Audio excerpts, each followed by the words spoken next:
Hey there everyone, I hope you're all fine. So in this video we are going to learn how to fix Shopee checkout failed.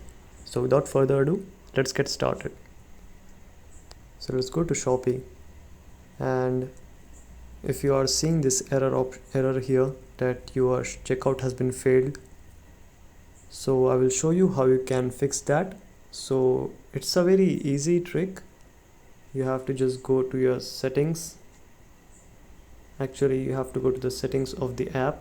So you can go from here clicking on app info, or you can just go to the settings option here and then go to apps.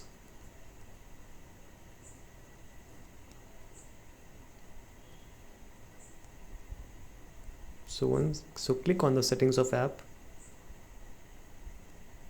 click on manage apps, and then search for Shopee.